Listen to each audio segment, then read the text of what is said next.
صرف ایک جملہ آپ سے کہا ہے کہ آپ یہ پہچان لو ہم ہیں کون اور بیٹھے کہاں ہیں. اگر یہ آپ کے ذہن میں رہا تو شروع سے آخر تک آپ یہ سوچ کر اس جلسے میں بیٹھے رہیں گے ہماری زندگی کا سارا وقت کسی نہ کسی مصروفیت میں گزر جاتا ہے، لیکن جو وقت نبی کے نام پر گزر جائے، آقا کی مجلس میں گزر جائے، نبی کے گھر والوں کے ذکر میں گزر جائے، وہ ہماری زندگی کا سب سے قیمتی وقت ہے. آقا کریم صلی اللہ علیہ وسلم کی اس بزم میں آنے والوں میں سرکار دو عالم سرور کائنات صلی اللہ علیہ وسلم کی بارگاہ میں ان اشعار کے ذریعے اپنی تقریر کا آغاز کرتا ہوں. امام عشق و محبت اعلیٰ حضرت فاضل بریلوی نے اپنے آقا کی بارگاہ میں درود و سلام کا نذرانہ پیش کیا اور عرض کرنے لگے کعبے کے بدر الدجا تم پہ کروڑوں درود. کعبے کے بدر الدجا تم پہ کروڑوں درود، شافعِ روز جزا تم پہ کروڑوں درود، کعبے کے بدر الدجا تم پہ کروڑوں درود، طیبہ کے شمس الدحا تم پہ کروڑوں درود، اور شافعِ روز جزا تم پہ کروڑوں درود، دافعِ جملہ بلا تم پہ کروڑوں درود، دافعِ جملہ بلا تم پہ کروڑوں درود. اور کوئی غیب کیا تم سے نہا ہو بھلا، اور کوئی غیب کیا. کچھ غیب کی بات کر رہے ہیں نا. ہاں یہ کچھ جو دیوبندی اور وہابی ہے نا، یہ کہتے ہیں نبی کو علم غیب نہیں ہے. کیا کہتے ہیں؟ نبی کو علم غیب نہیں ہے. لیکن کیا اچھوتے انداز میں فاضل بریلوی نے ہمیں بتایا، اعلیٰ حضرت نے بتایا، اور کوئی غیب کیا تم سے نہا ہو بھلا، جب نہ خدا ہی چھپا تم پہ کروڑوں درود، جب نہ خدا ہی چھپا تم پہ کروڑوں درود. اور کس طرح سے عقیدت کا نذرانہ پیش کرتے ہیں اور ایک پیغام دیتے ہیں کہ آقا کریم صلی اللہ علیہ وسلم کی شان کتنی بلند و بالا ہے. کر کے تمہارے گناہ مانگے تمہاری پناہ، تم کہو دامن میں آ تم پہ کروڑوں درود، تم کہو دامن میں آ تم پہ کروڑوں درود. اور کام وہ لے لیجئے تم کو جو راضی کرے، کام وہ لے لیجئے تم کو جو راضی کرے، ٹھیک ہو نام رضا تم پہ کروڑوں درود. دوستان محترم، سرکار کی بارگاہ میں نے یہ درود پاک کے ذریعے اپنی تقریر کا آغاز کیا تاکہ اللہ تبارک و تعالی سرکار پر درود پاک پڑھنے کی برکت سے ہمیں صحیح بولنے اور اس پر عمل کرنے کی توفیق عطا فرمائے. ایک عاشق مولا کائنات علی مرتضیٰ کرم اللہ وجہہ الکریم سرکار مولا کائنات کی بارگاہ میں عقیدت کا نذرانہ پیش کرتے ہیں. چونکہ میرا اصول ہے پہلے آقا پر درود پڑھتا ہوں، آقا کی نعت پڑھتا ہوں، پھر مولا کائنات کی شان بیان کرتا ہوں. ایک دیوانے نے کہا اور بڑے چھوٹے انداز میں کہا، ابھی جو علی علی کی صدائیں لگ رہی تھی نا، ہمارے بھائی قاری ریحان کمالی صاحب نے جب پڑھا، ماشاءاللہ دلوں پر راج کرتے ہیں. جب علی علی پڑھتے ہیں، ایک دیوانے نے کہا علی علی اور حیدر حیدر مولا مولا بولے گا. کہو سبحان اللہ. اچھا اگر کسی کا یاد نہ ہو سبحان اللہ تو مجھ سے سمپرک کر لینا، میرے یہی کام ہے، جسے یاد نہ ہوتا اسے یاد کرا دیتا ہوں.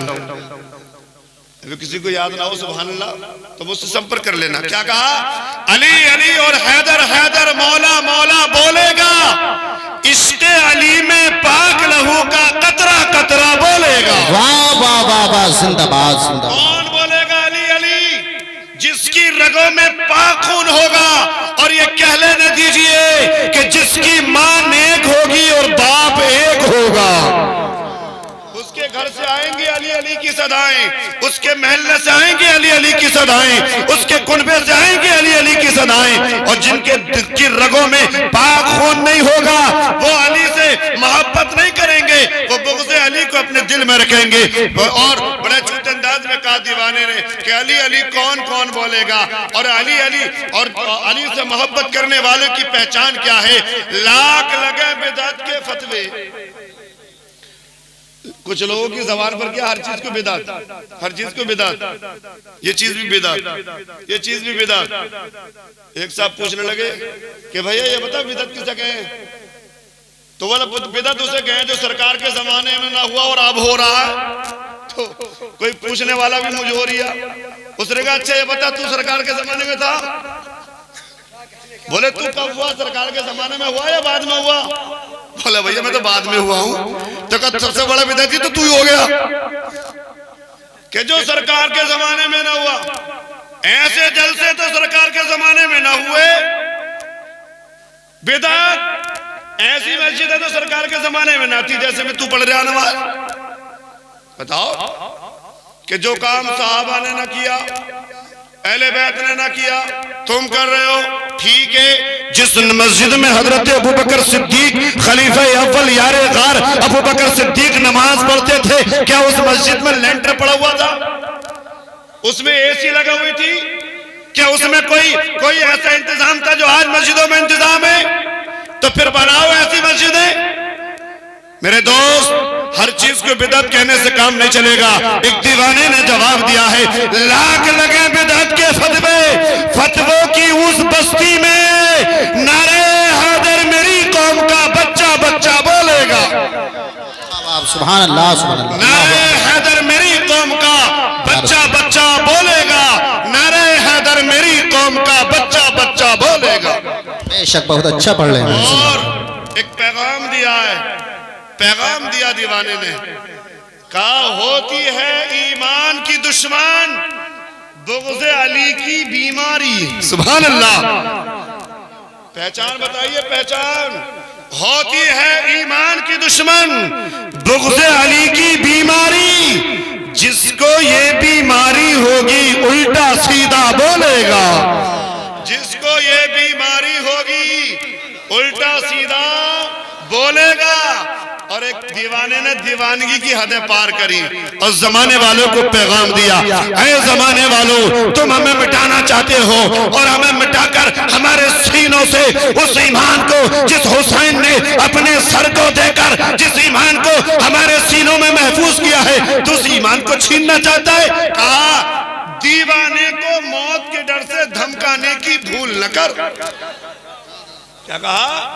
دیوانے کو موت کے ڈر سے دھمکانے کی بھول نہ کر، بولنے والا دار پہ چل کر مولا مولا بولے گا۔ سبحان اللہ سبحان اللہ۔ بہت کو بہت کو۔ اس دیوانے کو پھانسی کے پھندے پر بھی چڑھا دیا جائے گا نا تو دل سے علی علی کی صدائیں آتی رہیں گی۔ بولنے والا دار پہ چڑھ کر مولا مولا بولے گا۔ معزز سامعین، دیکھیے میں نے ایک جملہ کہا تھا، اسی جملے پر میں آتا ہوں کہ اس کو پہچانو، اس جگہ کا نام نبی کے نام کا جلسہ ہے۔ یہ کیا ہے؟ نبی کے نام کا جلسہ ہے۔ کیا کرنے آئے ہم؟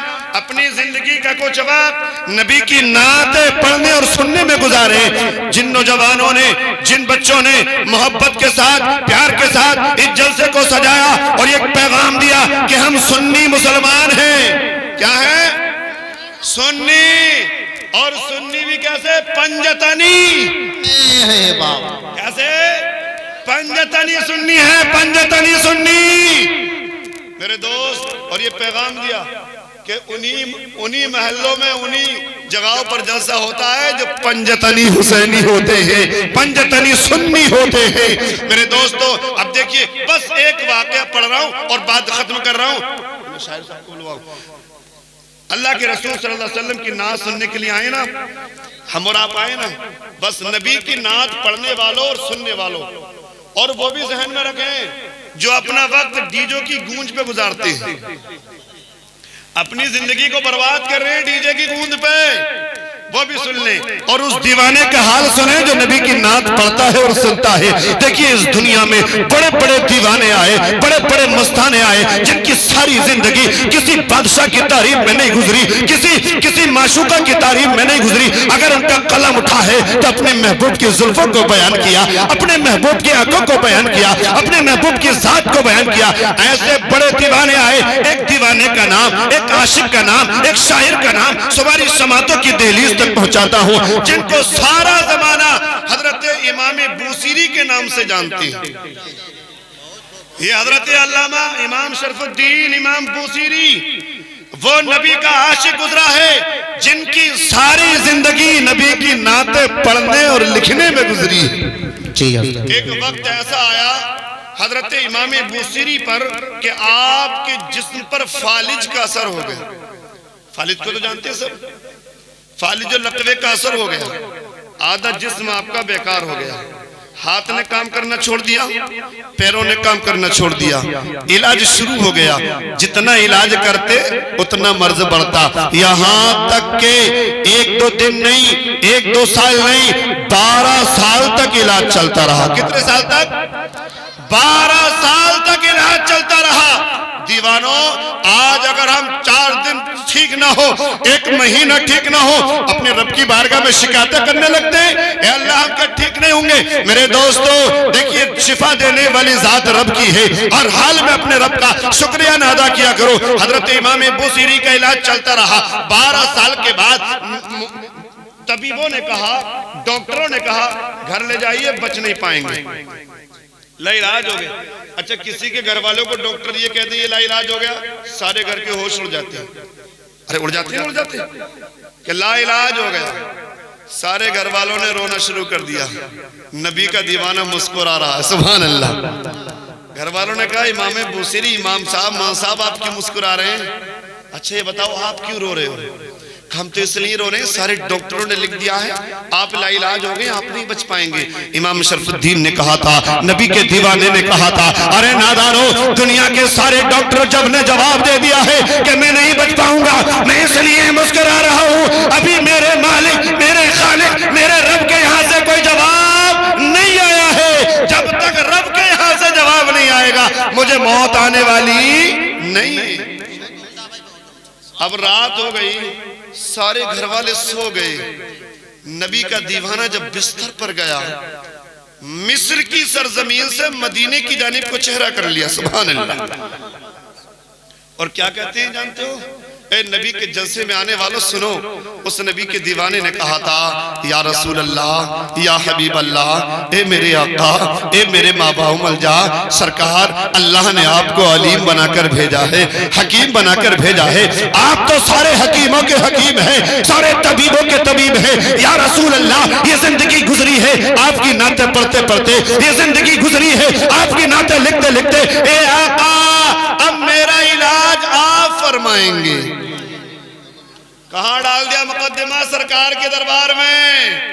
یا رسول اللہ, اگر اس دنیا سے لا علاج ہو کر گیا, زمانے والے تانے دیں گے, نبی کے نام کے نعرے لگانے والا, نبی کے جلسے سجانے والا, نبی کی شان بیان کرنے والا اس دنیا سے لا علاج ہو کر گئے, آقا میرا علاج آپ فرمائیں گے. اس کے بعد امام بوصیری نے کیا کیا؟ سرکار کی شان میں کلام تیار کیا. سبحان اللہ. کیا تیار کیا ہے؟ کلام. اور ایسا کلام کہ اب تک تقریباً 700 سال کا زمانہ گزر گیا, آپ کو گزرے ہو, اب تک ہر سنی مدرسے میں وہ کلام پڑھایا جاتا ہے جس کو زمانہ قصیدہ بردہ شریف کے نام سے جانتا ہے. اور وہ کلام نبی کی شان میں کلام تیار کرنے کے بعد پڑھنا شروع کر دیا. بستر پر پڑے ہوئے کیا کر رہے ہیں؟ نبی کی نعت پڑھ رہے ہیں. کیا کر رہے ہیں نبی کی؟ اے نوجوانوں, ایک پیغام دے رہا ہوں آپ کو. رات کو جب سویا کرو, سوتے وقت جب موبائل تمہارے ہاتھ میں آیا کرے, نیند نہیں آتی بغیر موبائل کے, نیند نہیں آتی بغیر موبائل کو دیکھے, اور دیکھنے کا ہی شوق ہے تو جس وقت سوتے وقت تمہارا دل چاہے اس موبائل سے کچھ دیکھو. جس موبائل میں تمہیں ڈرامے نظر آتے ہیں, اس موبائل میں نبی کا مدینہ بھی نظر آتا ہے. ایک بار کہہ دیا کرو مدینہ, مدینہ آ جائے گا. تم سو ایک بار کہہ دیا کرو مولا کائنات کا روزہ, علی کا روزہ نظر آ جائے گا, حسنین کریمین کا روزہ نظر آ جائے گا, کربلا محلہ نظر آئے گا. تم کہو گے قرآن تو قرآن کی تلاوت آئے گی, تم کہو گے نعت تو نبی کی نعتیں آئیں گی. جب تم سو تو نبی کی نعت سنتے سنتے سو جایا کر. راستے میں سفر کر رہے نوجوانوں, ٹریکٹر پر بیٹھے ہم, ڈرائیونگ کر رہے ہم, بڑی دھوم دھام سے ہم دنیا کی ڈرامے سنتے ہوئے جا رہے ہیں. میں نے ایک بھائی سے پوچھا بھائی یہ بتاؤ کہ اس کے بغیر بجائے تمہاری گاڑی نہیں چل سکتی؟ تو اس نے بڑے پیار سے کہا تھا مولوی صاحب چل تو سکتی ہے لیکن سنو جب اس کی دھن میں ہم لگتے ہیں ہمیں نیند نہیں آتی، اونگ نہیں آتی، اسے سنتے جاتے ہیں، ڈرائیونگ کرتے جاتے ہیں، گاڑی چلاتے جاتے ہیں۔ میں نے کہا تھا ارے دیوانے اگر تجھے سننے کا شوق ہے، تجھے سمجھنے کا شوق ہے تو جس دھن میں تو کس ڈرامے میں دھن میں ہے تو نبی کی ناز سنتا ہوا جا، علی کا ذکر سنتا ہوا جا، کربلا والوں کا بیان سنتا ہوا جا۔ اگر تو نبی کی ناز سنتا ہوا جائے گا ہو سکتا ہے کوئی حادثہ اس روڈ پر تجھے مٹانا چاہتا ہو، تجھے ٹکرانا چاہتا ہو، نبی کی ناز نبی کی درود اس کے درمیان حجاب بن جائے گی۔ سبحان اللہ، زندہ باد زندہ باد، بہت خوب۔ تو اس مصیبت سے بچ جائے گا۔ کیا کہا؟ تو اس مصیبت سے، ارے ہو سکتا ہے نا ایسا کوئی مشکل کام ہے؟ اب نبی کے دیوانے پر آئیے، سرکار کی نعت پڑھتے پڑھتے سو گئے۔ کیا ہوا؟ سو گئے۔ کتنا خوش قسمت ہوگا وہ بندہ جو نبی کی نعت پڑھتے پڑھتے سو جائے۔ جیسے ہی نیند آئی نا، جس آقا کو یاد کرتے کرتے سوئے تھے وہ محبوب خدا خواب میں تشریف لے آئے۔ جب آقا آ گئے غلام کی قسمت کا ستارہ بلند ہو گیا۔ امام بوسیری سرکار کی تعظیم کے لیے کھڑے ہو گئے۔ جب ہاتھ باندھ کر کھڑے ہوئے، آقا کریم صلی اللہ علیہ وسلم نے کہا تھا، جب ہاتھ باندھ کر کھڑے ہوئے میرے آقا نے کہا تھا اے بوسیری اے بوسیری اے بوسیری، سرکار کے چہرے کا دیدار کرنے لگے۔ کہا اے بوسیری میری ناز سناؤ۔ ماشاءاللہ جس شاعر کا آپ کو انتظار تھا، بہت تھوڑے سے وقت میں کم عمر میں اللہ نے بہت ہنر دیا ہے اور وہ آپ کے سامنے اسٹیج پر تشریف لا چکے ہیں۔ آپ میرے بعد فوراً آپ ان کو سنیں گے اور بھرپور سنیں گے۔ اس کے بعد مفتی قاسم القادری آپ کو بہترین خطاب کریں گے۔ آپ لوگ توجہ میری طرف رکھیں، ادھر آ جائیے اور آپ ادھر دیکھتے رہیں۔ آپ کی توجہ ہے بھئی، ان نوجوانوں نے جنہوں نے جلسے کو سجایا ہے، کچھ پیغام دینا چاہ رہا ہوں۔ تشریف رکھیے حضرت ماشاءاللہ، انہیں کوئی پیغام دینا چاہ رہا ہوں۔ جب نبی کو یاد کرتے کرتے سوئے تو سرکار کا دیدار ہو گیا۔ آقا تشریف لے آئے۔ امام بوسیری ہاتھ باندھ کر کھڑے ہو گئے۔ میرے آقا کریم صلی اللہ علیہ وسلم نے کہا بوسیری مجھے میری نعت سناؤ۔ کیا کہا؟ مجھے میری، ارے کیا کہا؟ مجھے میری۔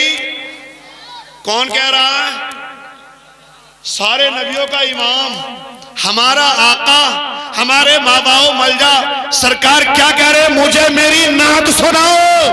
پتا چلا اے نبی کی نعت کے جلسے میں آنے والوں، اے اپنے محلوں میں اپنے گھروں میں نبی کی نعت کا جلسہ سجانے والوں، تم جو نبی کی نعتیں سن رہے ہو نا، کس کی سنت پر عمل کر رہے ہو؟ سرکار کہہ رہے کس کی سنت پہ؟ سرکار دو عالم صلی اللہ علیہ وسلم کی۔ حضرت امام بوسیری کا عقیدہ دیکھیے، امام بوسیری علیہ الرحمہ کا عقیدہ دیکھیے۔ آپ کہتے ہیں یا رسول اللہ نعت تو سنانی ہے، کون سی والی سناؤں؟ کیا کہا؟ بھائیہ یہ بات کب کہی جاتی ہے؟ بھائی کوئی آپ کہنے لگے کہ مجھ سے کہنے لگے، میرا کوئی مقتدی یہ قاری رحمت کمالی صاحب سے کہنے لگے کہ ایک نعت سناؤ، تو جب سنائی ہوں گی تبھی تو کون سی والی سناؤں؟ جب سنی ہوں گی تبھی تو۔ ارے امام بوسیری نے اب سے 700 سال پہلے اپنے عقیدے کا اعلان کر دیا، یا رسول اللہ کون سی سناؤ؟ امام بوسیری کا عقیدہ یہ تھا جتنی لکھی ہے جتنی پڑھی ہے سرکار سب کو سنتے ہیں جانتے ہیں، سرکار سب کو سنتے ہیں اور جانتے ہیں۔ اب بھائی ان کے عقیدے سے ہمارا عقیدہ کیسے میچ کھا جائے گا؟ جو یہ کہتے ہیں نبی کو پیٹھ پیچھے کا علم نہیں، ان کے عقیدے سے ہمارا عقیدہ کہاں سے میچ کھا جائے گا؟ تم چاہو ہم ان کے عقیدے سے اپنے عقیدے کو ٹچ کر لیں، کبھی نہیں کر سکتے، اس لیے کہ یہ عقیدہ ہمیں کربلا سے ملا ہے۔ کہاں سے ملا ہے؟ کربلا سے ملا ہے، بزرگوں کی محنتوں سے ملا ہے۔ امام بوسیری نے کہا یا رسول اللہ کون سی والی سناؤ؟ اتنا کہنا تھا، امام بوسیری عرض کرنے لگے، سرکار دو عالم صلی اللہ علیہ وسلم نے ارشاد فرمایا اے بوسیری، اب سرکار کو اگر علم نہ ہوتا تو کیا کہتے کہ سب پڑھ کے سناؤ، جو اچھی لگے گی وہ سنا دینا، لیکن آقا کیا فرما رہے ہیں؟ بوسیری جس کو پڑھتے پڑھتے سو گئے تھے اسی کو مکمل سنا دو. سبحان اللہ سبحان اللہ. امام بوسیری علیہ الرحمہ اپنے ہاتھ باندھ کر سرکار کی بارگاہ میں کھڑے ہو گئے اور عرض کرنے لگے اور اس کلام کے میں 2-3 شعر آپ کے سامنے پڑھتا ہوں تاکہ اس کی برکتوں سے ہمارا یہ گھر، ہمارا محلہ، ہماری بستی، ہمارا علاقہ مالا مال ہو جائے. وہ کلام کتنا مقبول ہوگا جسے سننے کے لیے میرے آقا اپنے مزار انور سے اپنے غلام کے پاس تشریف لے آتے ہیں. امام بوسیری عرض کرتے یا رسول اللہ امن تذکری جیران بیدی سلامی مزجتا دم انجرا من مقلت بدمی محمد سید الکونین والثقلین والفریقین من عرب ومن عجم هو الحبیب الذي ترجى شفاعته لكل حول من الاحوال مقتحم. امام بوسیری سرکار کی نعت پڑھ رہے ہیں، غلام پڑھ رہا ہے، آقا مسکرا رہا ہے، غلام جھوم رہا ہے، آقا جھوم رہا ہے. جب نعت مکمل ہو گئی سرکار نے کیا فرمایا؟ بوسیری تم نے میری نعت پڑھ کر مجھے خوش کر دیا، تم نے میری نعت پڑھ کر مجھے خوش کر دیا، اب میں تمہیں خوش کر دوں گا. سبحان اللہ. امام بوسیری سمجھ گئے کہ سرکار کوئی نہ کوئی انعام سے نوازیں گے. تو امام بوسیری عرض کرنے لگے یا رسول اللہ یا حبیب اللہ، اے میرے آقا، اے میرے مابا ملجا، سرکار آپ کو انعام تو دینا ہے. کتنا اچھا ہوگا آقا آج اس نعت پڑھنے کے بدلے میں، اس نعت پڑھنے کے صلے میں، یا رسول اللہ 12 سال سے بیمار ہوں، میرے فالج شدہ جسم کو صحت عطا کر دو.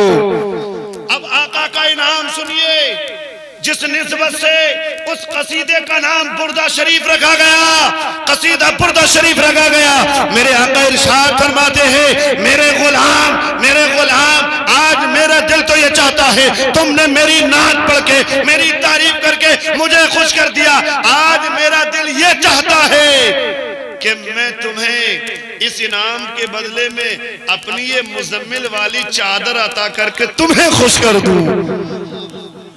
کیا کہا یہ مزمل والی آپ کو چادر عطا کر دوں.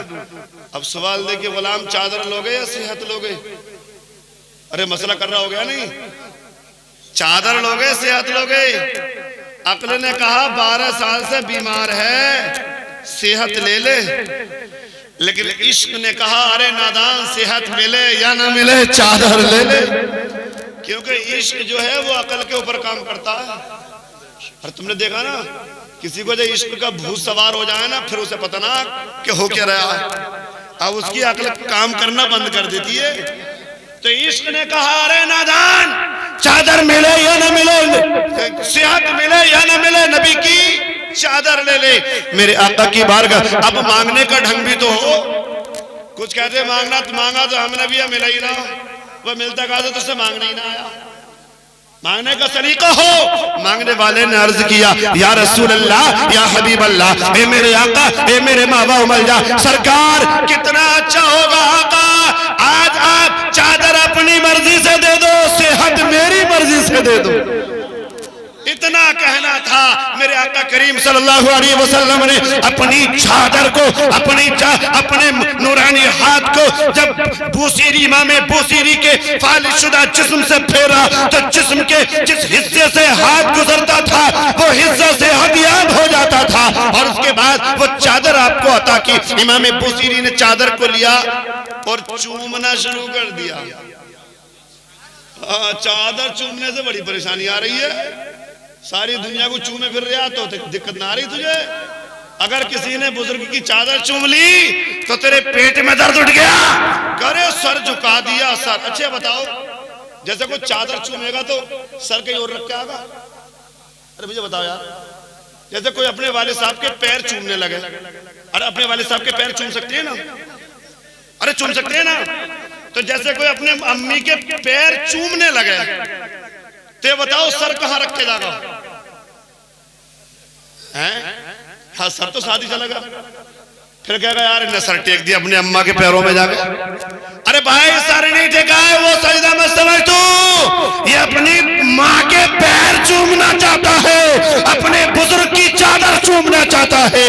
امام بوسیری نے چادر کو چومنا شروع کر دیا. جیسے ہی چادر کو چوما آنکھ کھل گئی. ارے خواب کا معاملہ تھا نا. جیسے ہی آنکھ کھلی تو کیا دیکھا؟ چادر ہاتھ میں تھی. ارے خواب تو آپ بھی دیکھتے ہیں یار، ہم بھی دیکھتے ہیں. نہ جانا کتنی چیزیں خواب میں کھو جائیں اور نہ جانا کتنی مل جائیں.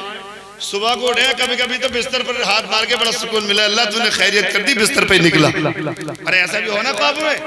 لیکن یہ ہمارے تمہارے خواب نہیں ہیں. امام بوصیری خواب دیکھ رہے ہیں، دنیا میں کسی دنیا دار کو نہیں دیکھا خواب میں. ارے خواب میں دیکھا ہے تو ساری کائنات کے سردار کو دیکھا ہے.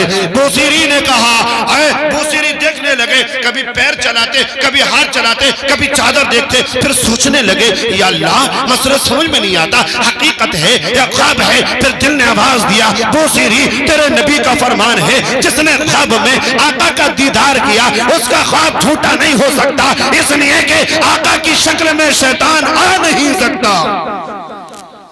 آقا کی شکل میں کوئی آ نہیں سکتا. امام بوصیری نے فوراً چادر کو چوما اور چادر کو چومنے کے بعد وضو کیا، نماز ادا کی. اس کے بعد جب اذان فجر ہوئی چادر کو ہاتھ کاندھے پر رکھا، مسجد میں گئے. مسجد کے نمازیوں نے دیکھا یہ تو وہی امام ہے جو 12 سال سے چارپائی پر پڑے تھے، یہ تو وہی مولانا ہے جو 12 سال سے اٹھ نہ سکے، آج نماز جماعت کے ساتھ ادا کر رہے ہیں. جیسے ہی مسجد میں پہنچے تو کیا دیکھا؟ سارے نمازی حیرت میں پڑ گئے. آپ نے نماز ادا کی، مسجد کے دروازے پر پہنچے. اسی علاقے کے بزرگ، اسی علاقے کے پیر صاحب دروازے پر کھڑے ہیں اور آواز دے کر کہتے ہیں، اے مولانا ادھر آؤ، کیا حضور فرمائیے کیا حکم ہے کہ مجھے بھی نبی کی ایک نعت سنا دو. اور بزرگ کا نام ہے حضرت ابو الرجاء صدیق. کہا مجھے بھی نبی کی نعت سناؤ. کہنے لگے کون سی والی سناؤں؟ وہی سناؤ جو رات سرکار کو سنا رہے تھے. کس کو سنا رہے تھے؟ سرکار کو. امام بوصیری عرض کرنے لگا، اچھے بتاؤں خواب تو کسی سے ذکر نہیں کیا، آپ کو کیسے معلوم ہو گیا؟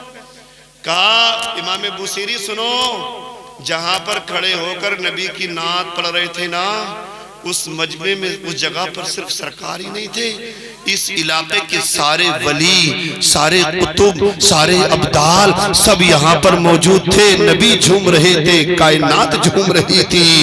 مسئلہ کلیئر ہو گیا. اے اپنے گھروں میں نبی کے نام کا جلسہ کرانے والوں، جب نبی کے نام کا جلسہ ہوتا ہے علی علی کی صدائیں لگتی ہیں، نبی کے نام کے نعرے لگتے ہیں، اس علاقے میں تمہیں بظاہر انسان نظر آتے ہیں، اللہ کے مقدس فرشتے بھی ہوتے ہیں، اس علاقے کے بزرگ بھی تشریف لاتے ہیں. ہاں اب چھوڑ دے رہے ڈی جے بازی کو. ہاں ڈی جے والے کو چھوڑو، یہ جلسے کرانے شروع کر دو. انشاءاللہ تعالی بزرگوں کا فیضان تم پر کل بھی جاری اور ساری تھا، آج بھی جاری ہے، قیامت تک یہ فیضان ہمارے سروں پر قائم و دائم رہے گا. شرط یہ ہے کہ ہم راستے پر آ جائیں. بس یہی میرا پیغام تھا. چونکہ مہمانوں کا مجھے بھی سننا ہے اور آپ کو بھی سننا ہے، بس ان اشعار پر اپنی بات کو ختم کرتا ہوں. میری بگڑی بنانے کو علی کا نام کافی ہے. میری بگڑی بنانے کو علی کا نام کافی ہے. سوئی قسمت جگانے کو علی کا نام کافی ہے. علی کا ذکر کرتا ہوں، عبادت ہے یہی میری. خطائیں بخشوانے کو علی کا نام کافی ہے. اور درے حیدر سے نسبت ہے نہیں پرواہ دنیا کی، میرے سارے گھرانے کو علی کا نام کافی ہے. اور زمانہ روٹ جائے پر مجھے پرواہ نہیں سید، میری عزت بچانے کو علی کا نام کافی ہے. اللہ تعالی ہمارے مختصر سے ذکر کو قبول فرمائے. آمین. استغفر اللہ ربی من کل ذنب و توب الیہ. بآواز بلند کلمہ طیبہ پڑھے، لا الہ الا اللہ محمد رسول.